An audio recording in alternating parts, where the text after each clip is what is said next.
महाराष्ट्रातील अस्सल मराठी पारंपरिक लोककलावंतांची कला लुप्त होत असून हीच लोककला आर्थिकदृष्ट्या दुर्बल लोककलावंतांचे संरक्षण, संवर्धन, पुनर्वसन, मानधन योजना, पुरस्कार प्रक्रिया, कार्यक्रम वाटप समित्यांचे पुनर्रचना व सांस्कृतिक संचालनालयाच्या कार्यपद्धतीत पारदर्शक सुधारणा इत्यादी विषयांचं निवेदन नाशिक जिल्हा अधिकारी आयुष प्रसाद यांना देण्यात आलं। प्रधान सचिव सांस्कृतिक कार्य विभाग, सांस्कृतिक संचालनालय, महाराष्ट्र राज्य विभागास विसर पडला असून यामध्ये महाराष्ट्राचे लोकसंस्कृती ही संत परंपरा, शाहिरी, तमाशा, पारंपरिक लावणी, वगनाट्य, भारुड, गोंधळ, पोवाडा, भजन, कीर्तन, गोंधळी, वासुदेव, बहुरूपी अशा विविध कलाकारांनी व लोककलांनी समृद्ध असून या लोककला आजपर्यंत जिवंत राहिल्या।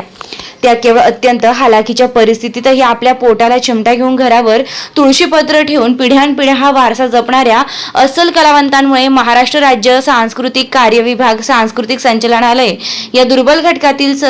घटकातील लोककलावंतांकडे स्वतःचं घर नाही, नियमित उत्पन्न नाही, आरोग्य सुविधा नाहीत, सामाजिक सुरक्षा नाहीत, शासनाच्या योजनांचा लाभ मिळत नाहीत आणि सांस्कृतिक संचालनालयाच्या अनेक योजना, कार्यक्रम, पुरस्कार व आर्थिक लाभांपासून हे कलावंत वंचित असून ही परिस्थिती बदलण्यासाठी महाराष्ट्र मातंग समाज सामाजिक संघटना महाराष्ट्र नाशिकच्या मार्गदर्शनाखाली समस्त महाराष्ट्रातील मराठी शायरी व मराठी लोक कलावंत परिषदतर्फे नाशिक जिल्हाधिकारी यांना निवेदन देण्यात आले।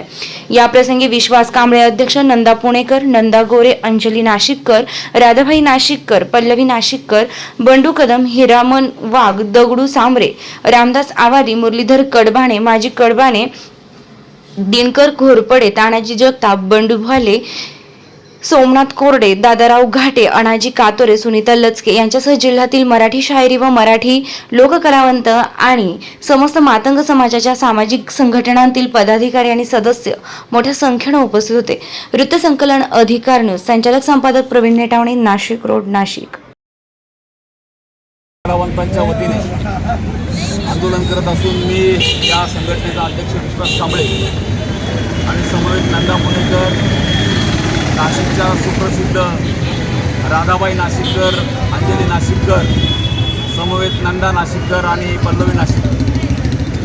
आमचे दगडू सांबरे आहेत, बाकीची सगळी मंडळी आहेत आणि मातंग मांग सामाजिक संघटना याच्या वतीने आज आम्ही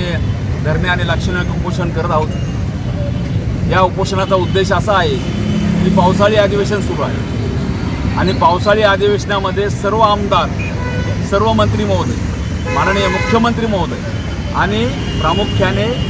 या राज्याचे सांस्कृतिक मंत्री आशिष शेलार साहेब या सगळ्या मायबापांना आमची विनंती आहे की नाशिक जिल्ह्यातील तळागाळातील उपेक्षित कलावंत, महाराष्ट्रातील उपेक्षित, शोषित, वंचित कलावंत हे ज्यांनी खरी कला पोटाला चिमटा घेऊन सादर करतो, आपले दुःख बाजूला ठेवून हे मनोरंजनाच्या माध्यमातून सामाजिक प्रबोधनाचं काम, सामाजिक विकास करण्याचं काम करत असतो, परंतु तोच कलाकार या सांस्कृतिक संचालनाच्या अनेक सुविधापासून वंचित, उपेक्षित आहे। काही लोकांची मक्तेदारी तयार झाली आहे सांस्कृतिक संचालनामध्ये, त्यामध्ये नाशिकचे काही नाटकातले मंडळी आहेत की त्यांनी फक्त आयोजन करायचे कार्यक्रमाचे, त्याला निधी घ्यायचा आणि तिथे मक्तेदारीप्रमाणे वागायचं। आता काल 2 दिवसाची कार्यशाळा झाली, कोणालाच माहीत नाही, हे सगळे 200-400 कलावंत आले, हे लोककलावंत आहे, यांची लोकपावा चाललेली लोककला आहे, यांनी जतन करून ठेवलेली आहे आणि त्यांना माहीत नाही की सांस्कृतिक संचालनाचे कार्यक्रम काय आहे, हे किती मोठे शोकांतिक आहे, म्हणजे हा किती मोठा भ्रष्टाचार, अपहार आहे, हे थांबवलं गेलं पाहिजे। माननीय मायबाप मुख्यमंत्री साहेबांना विनंती आहे की तुम्ही उपेक्षित, वंचित, शोषितांचे खरे कैवारी आहात, आशिष शेलार साहेब आपण कैवारी आहात, परंतु आम्हाला आमची हातजोडून विनंती आहे, हे जे लोककलावंत आहेत त्यांना कार्यक्रम द्या, यांना कार्यक्रम मिळत नाही, हे नाशिकच्या लोककलावंतांना अजिबात हे काही कार्यक्रम नाही, त्यांच्यापर्यंत सांस्कृतिक संचालन पोहोचलेलं नाही असं मी स्पष्टपणे आणि खात्रीने सांगतो। दुसरे असा मुद्दा की त्यांना ओळखपत्र द्या शासनाच्या वतीने, आधार कार्डप्रमाणे त्यांना शासकीय त्यांचा डाटा संकलित करून द्या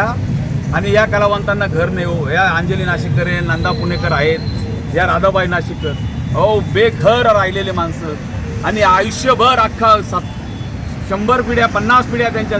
15 पिढ्या गेल्या त्यांच्यामध्ये आणि त्यांनी उपाशी राहायचं।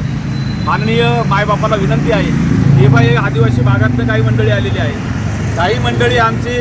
अख्ख्या जिल्ह्यातनं आलेली, राज्यातनं आलेली, आता हे परभणीचे आमचे बंडू कदम आले, आता हे बंडू कदमांचा मोठा इतिहास आहे, यांच्या पंजोबा यांनी आंतरराष्ट्रीय स्तरावर राष्ट्रपतीपदी भारतीय मिळालेला आहे।